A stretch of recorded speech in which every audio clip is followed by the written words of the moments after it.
Today, we're going to unpack a story that stretches across thousands of years. It's about a single ancient promise that, when it was finally kept, completely changed everything. And this isn't just some old story. It's about a fundamental shift in what it means to be human. So let's dive right in. But first, let me ask you something. Have you ever had to really, truly wait for a promise? You know that feeling, right? That mix of hope and maybe a little bit of doubt, just waiting for someone to come through? Well, that very human experience of waiting, it's right at the heart of the story we're exploring. Okay, so to understand why this promise was such a big deal, we first have to get a handle on the problem it was meant to solve. And for that, our journey has to start way back at the very beginning, in the book of Genesis. Here it is. This is the core conflict. Right near the start of the biblical story, a separation happens. God's spirit pulls back from humanity, and people are described as becoming flesh. But what does that word flesh even mean here? It's not what you might think. Yeah, see, it's so important to get this. Flesh here isn't just about our skin and bones. In this context, it's a theological idea. It describes the human condition when it's cut off from its spiritual source, a state of being powerless, mortal, and, ultimately separated from God. This was the original problem. And for centuries, that was just how things were. It was the status quo. But then, right in the middle of a national crisis, this prophet named Joel steps onto the scene, and he delivers one of the most radical, most hopeful prophecies in the entire Old Testament. I mean, just listen to that. It's a shocking reversal. The very same flesh that was a symbol of separation would now become the place where God's Spirit would live. And God wasn't just going to give a little bit of his Spirit. No, he was going to pour it out. And you gotta love the original Hebrew verb here, shafach. It's so vivid. It doesn't mean sprinkle or drip. It means to gush, to pour out like a waterfall. Now, this word was often used to talk about pouring out anger or judgment, but Joel just completely flips it. Instead of a waterfall of judgment, God is promising a waterfall of grace and life. How cool is that? So who is this for? I mean, in the past, God's Spirit was only given to a few special people. Kings, prophets, certain leaders. But Joel's prophecy just smashes all those barriers. Young, old, men, women, even servants, the people at the very bottom of society, everyone would get this gift. It was a promise of total spiritual equality, absolutely revolutionary. Okay, so let's fast forward hundreds of years. Joel's amazing prophecy is just kind of hanging in the air, this beautiful, unfulfilled hope. Then Jesus comes, and right before he ascends into heaven, he gives his followers one last, super important instruction. And this really helps us see the whole timeline, right?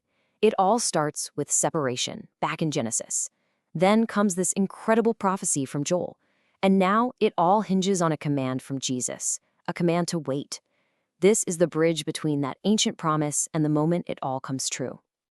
Now, think about this for a second. His disciples had spent 3 years with him. They saw him perform miracles. They saw him rise from the dead.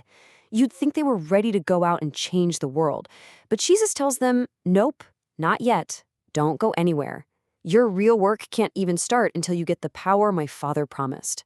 All they had to do was wait, and they actually did it. They went back, they gathered together in Jerusalem, and they waited. And then 10 days later, during the festival of Pentecost, the waiting was finally over. The promise arrived, and in the most unforgettable way you can imagine. It wasn't quiet. It wasn't subtle. The first thing that happened was this overwhelming sound that filled the whole house. It was the sound of pure power. And then, after the sound, comes this incredible sight. Something that looked like individual flames of fire came down and rested on every single person in that room. It was this visible sign that the promise wasn't just for the group. It was personal, for each of them. And boom, the result was instant. They were filled with the very same spirit that Joel had prophesied about all those centuries ago. And they immediately began to speak in languages they had never learned, instantly breaking down the barriers that keep people apart. The impact was just explosive.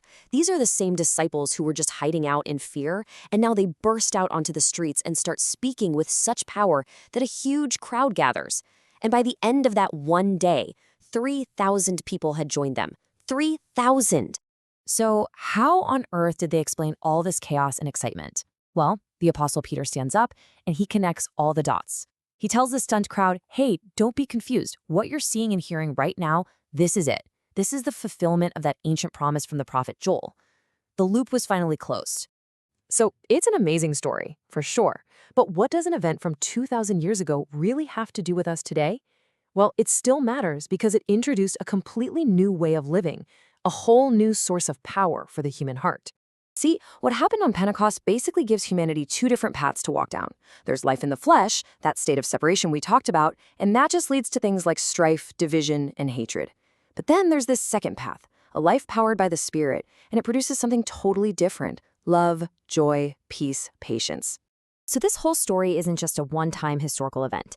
It's really about a new kind of power being let loose in the world, a power that's available to anyone for deep personal change and for healing the brokenness in our communities. And I think ultimately the message of Pentecost is one of both humility and hope. It suggests that the real lasting change we all want to see, it doesn't come from us trying harder or from our own best efforts. It comes from an outside power that's been poured into hearts that are just open and ready to receive it. Which really leaves us with this one big final thought. The promise that people waited for centuries finally arrived on that day in Jerusalem. The power for a whole new way of living was poured out on the world. And that leads to a pretty profound question for our own time. If that promise was kept, what is the world and what are we waiting for now?